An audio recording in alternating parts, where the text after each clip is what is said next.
Welcome to SVL Free News and Views for Wednesday, July 24th. I'm here down at the Iredell County Government Building. I'll be telling you why I'm here very shortly. But first of all, let's thank all of our sponsors. Mitchell College, Randy Marion, Piedmont Healthcare, Blue Harbor Bank, Fast Fields, Key to Escape, the Escape Room, and Statesville Family YMCA. Okay, the reason I'm here at the Government Building, you may have heard the news that Jeff McNeely on the Iredell County Board of Commissioners resigned his seat to take over Rena Turner's seat at the NC State House. Rena Turner has been our representative for many years, and there was an opening there, and Jeff was appointed to take that over to serve out the rest of her term. In the meantime, that left an opening in the Iredell County Board of Commissioners, and longtime Commissioner Ken Robertson has been appointed to take over that seat. So Mike Fuhrman wanted to sit down with Ken Robertson and talk about some of the issues that he sees are ahead of us here in Iredell County.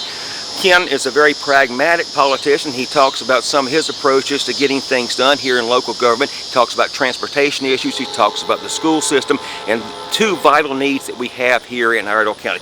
So we want to sit down with Mike Fuhrman and Ken Robertson to hear what they have to say and about his new taking back this seat from Jeff McNeely. Okay, in the meantime, if you haven't done it, go to svlfreenews.com and sign up for your email edition, which comes out every morning at 5 a.m. SVL Free News, always local, always free. So let's go in now and hear from Mike Fuhrman and Ken Robertson.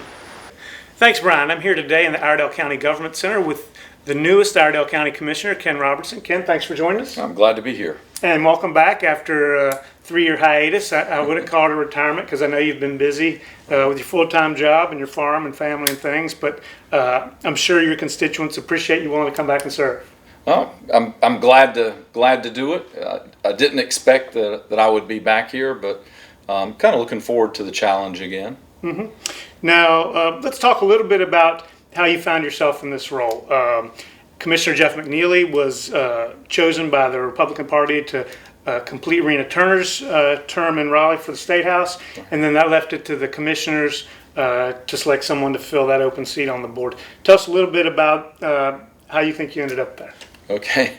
Well, actually, General Mallory gave me a call and said and said that it looked like Jeff was going to be leaving the board, and they wanted to get somebody to replace him who could who could come in and have somewhat of a seamless transition, mm-hmm. that knew the lay of the land, understood a lot of the problems that the county is facing, a lot of the challenges, and could jump right in. So he asked, and I said sure. Okay, and then they had the vote, and the rest is history, as they say. That's correct. So I know you've been off the board for 3 years. I'm sure you've still followed the politics and the state of the economy and the county and those things. What do you see as the biggest challenges today for the commissioners? I think there's more than one, clearly, mm-hmm. but one of the difficulties that the county commissioners they faced when I was on, they're going to face it while I'm on, and after I'm off the board, they're going to still face it, is the funding mechanism or the revenue stream for county government was really based upon the old U.S. manufacturing economy. Big textile mills, big furniture mills, big equipment inside, all of it was taxed. None of those factories came here with economic incentives, mm-hmm. okay? So everything that they had was fully taxable from day one. And so you had business taxes, residential property taxes, and back then there was really no or very small sales tax. And kind of what's happened is we're in a more of a high-tech economy. Mm-hmm. So the amount of equipment that's in these factories is a lot smaller on average than it used to be. And also, to be quite honest with you, if you do not offer economic incentives, which is usually a tax break mm-hmm. on taxes that they owe, we don't actually give them money to mm-hmm. come here, mm-hmm. we just give them a discount on their taxes once they get here. That really has negatively impacted our revenue stream. Mm-hmm. And so we're kind of trying to fund ourselves off of a revenue model that really doesn't exist anymore. So what percentage of the county's revenue stream today is from the ad valorem personal property taxes in terms of resident. I would have to look at the numbers again. But it's I don't a have it higher right. percentage than it used to be. Oh, it's a lot higher than Right. it used to be. And the fact of the matter is like if somebody just moves here, okay, unless they are buying or building a house that's worth somewhere above about $450,000, if they have children, their property taxes won't even cover the educational component of what it costs to support them. So, that model continues to be a struggle for us. So clearly, economic development and building that part of the economy is one of the biggest challenges for commissioners. It used to be that we were just for a lot of the years that I was on the board, we were at a time of very high unemployment, and so a lot of our economic development was geared towards just getting jobs so that we could get people back to work. I would say now the focus is more on attracting not just businesses who can hire people, but businesses that will hire people at higher wages in more secure industries and such, so that residential tax base grows and is larger, as opposed to just having a factory that you could tax with a small residential tax base to it. So then we've looked at the revenue side a little bit. If you look at the expense side, county government's growing, have around 900 employees now, close to 1,000 employees when you look at social services, the health department, the sheriff's office, planning, all the different departments. What do you see as the challenges for continuing to fund the growth that's coming in those different areas, particularly when you look at education and law enforcement, where our county is having a difficult time attracting and keeping the best candidates because other counties maybe are paying more money, or they have a higher local supplement for their teachers, or pay their law enforcement more? Yeah, that's a packed topic, but let's address them. We spend about half of our money on education. The state of North Carolina spends about half of their revenue on education. So there's no way to be involved in the government process without education being something that's real. If it's not number one on your list, it's a close second. One of the some of the challenges we have, if you think back now, I'm 58 years old. When I went to elementary school, we had, and this was in the days of manual typewriters. Okay, the electric typewriters really weren't big. There was a principal, there was a secretary, there was a bunch of teachers, there was one special ed class, and all of our school buses were driven by high school junior and seniors, Which is scary. who made less than minimum wage. Right. Okay, and you compare that to today, and how could they do that?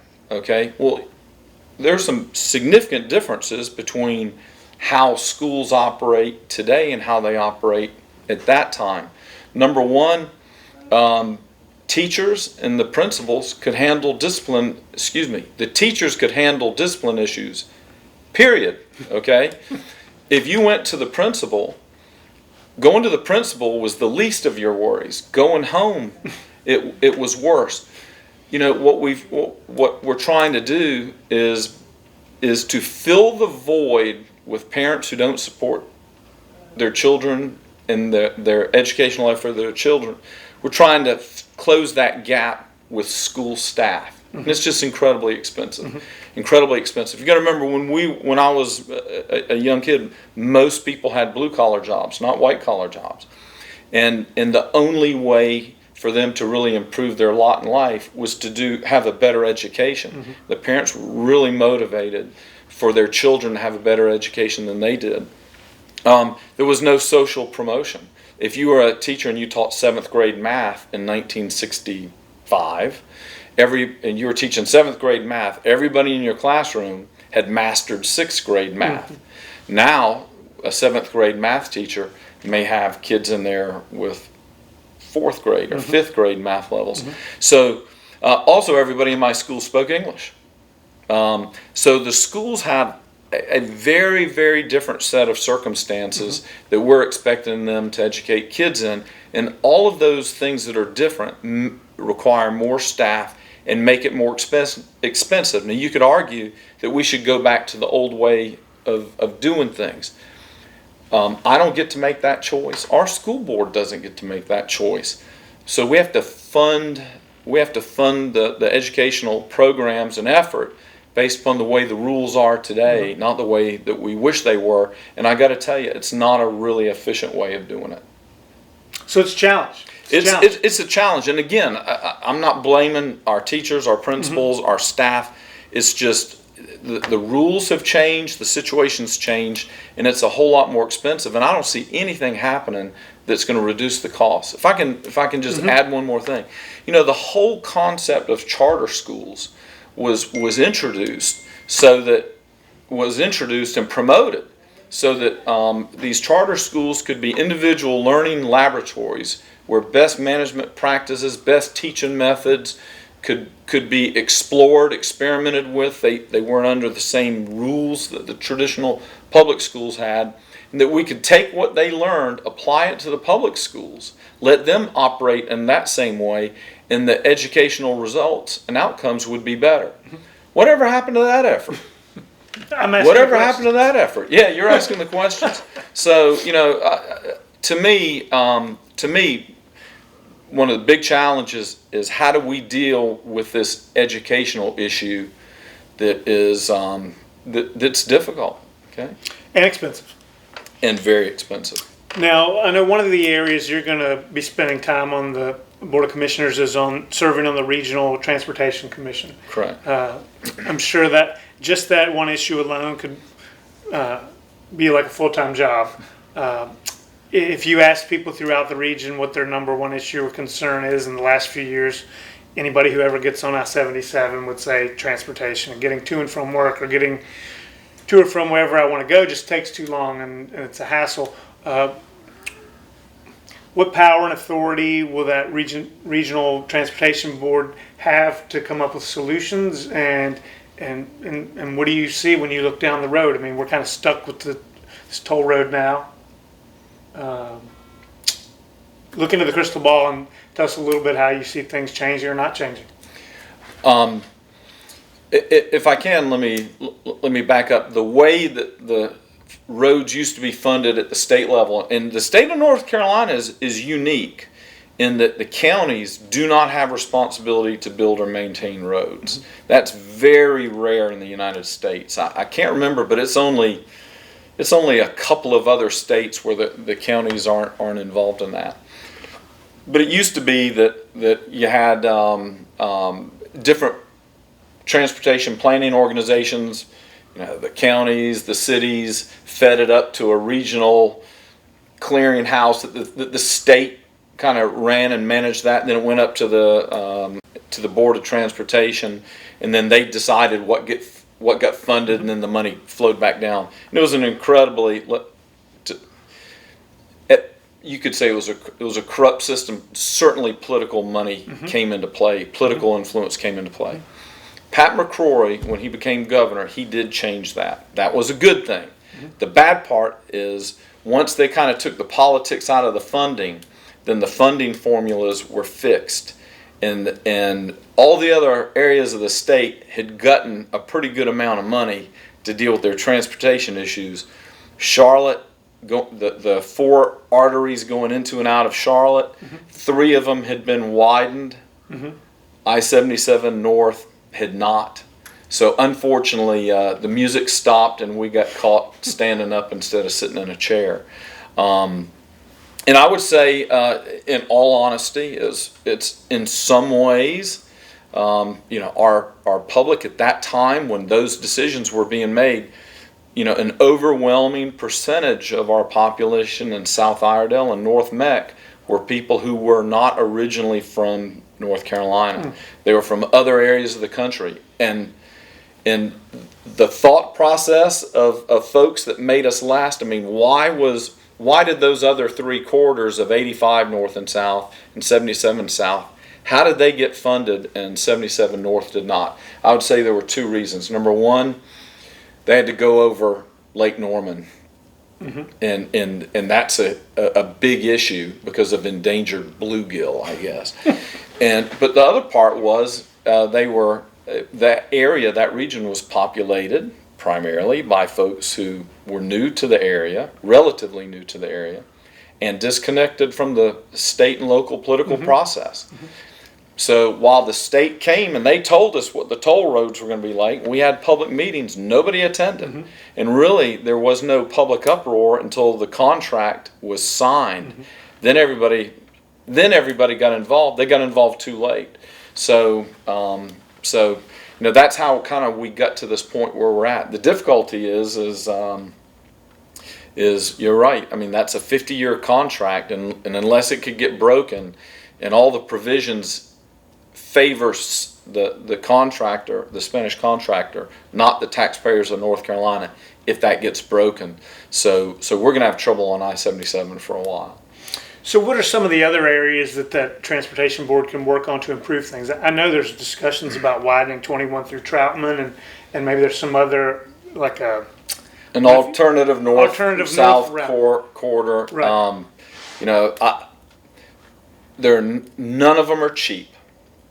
At the end of the day, the cheapest way to get another lane is to widen 77. That's it. And when you start talking about widening highways that were wagon trails 100 years ago, I mean, you can go and condemn and take property to widen a road, but if it's a house on that road or a business and you widen it to the point where that business is no longer viable and that house is no longer considered a residence, you're not just buying an extra 50 feet of land, you're buying the house. Right. So, and we found that out on when we did the Brawley School Road project. When that was originally, the budget was estimated, that was a rural, that road had not been fully developed, and then all of a sudden when it was time to widen it, there were houses close to the road and a lot of angst, and it cost a lot more money to get the property. Right-of-way acquisition costs. So in all those areas, clearly you have a lot of work to do. Yeah. I'm going to go hand in my resignation now that we've talked about it. Well, Ken, thanks so much for joining us, and we look forward to seeing everything that you accomplish, and we'll look forward to visiting with you in the future. All right, thanks for having me.